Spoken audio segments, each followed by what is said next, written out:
Due to limitations with this video and this platform, I'm going to show you the essential clips that I believe you may have missed.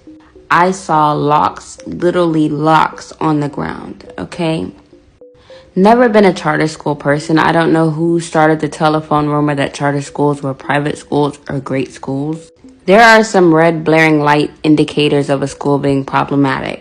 One of those signs is the school requiring law enforcement activity. This is outside of a resource officer.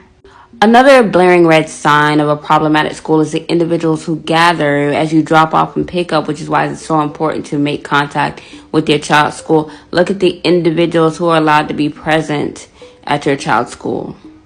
I will allow TK to speak and I'll hold my analysis until the end. You saw her come in later and grab the phone. She was one of the ones that was standing there with a lot of the sharpening nails.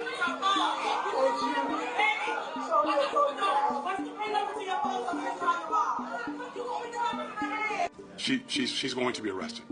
There was an an older lady wearing a pinkish red shirt. I am going to interject here and state that the woman who grabbed the phone was not in the vicinity if and when they did ever tell the crowd, hey, move back 25 feet. I believe at one point she used an expletive and said she wasn't even worried about the 25 feet.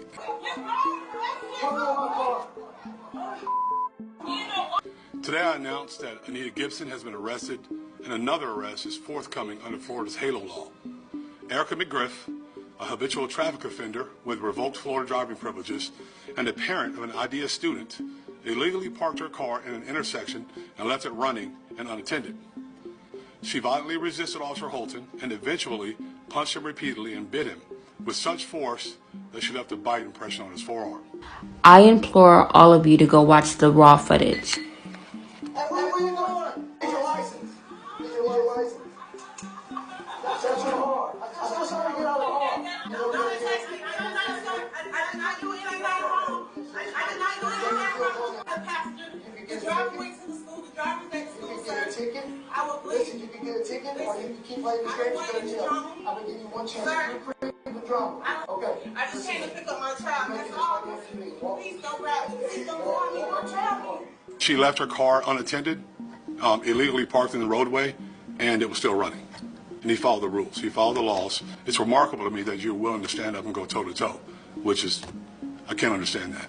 I believe, I didn't speak to him directly.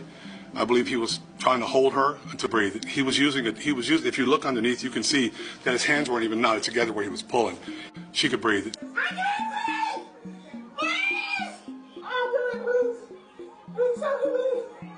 Please talk to me. Please talk to me. Please talk to me. No, please, no. And that juvenile has a pickup order for threatening the school. Here's my analysis. There's a lot of feedback stating that JSO could have de-escalated this quickly.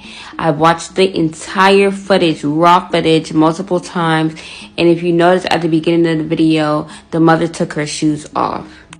I don't know if there was de-escalation opportunity after that. What I do know is that being in front of a school, just like if you are pursuing someone in a lot of traffic, they're supposed to stand down. Being in front of a school with it being a traffic infraction, this should have been something that they should have taken on after being off of campus. I say that to say this. This was not something where someone's life was in imminent danger. And this is something that those children, let alone her child, will never be able to come back from seeing or experiencing on a school campus, which is also a safe haven. Most importantly, though, as adults, especially parents, we have to gain control of our adrenaline. And I say that from a reflective space, not a judgmental space, because I know firsthand how it is when someone has already tried you. So you're like, okay, I'm going to take it there because it's already there. So when he said she was going, she decided, hey, well, you got to fight me then because my child is already embarrassed. I'm already out here by myself with my child. Someone has to come and get my child and so forth and so on. So once we learn how to overcome, master our reactions to things, will be much better off. Just keep in mind that we're all living or have lived the same life, just in different fonts. I love y'all so much. God bless you. This is Blue on Me.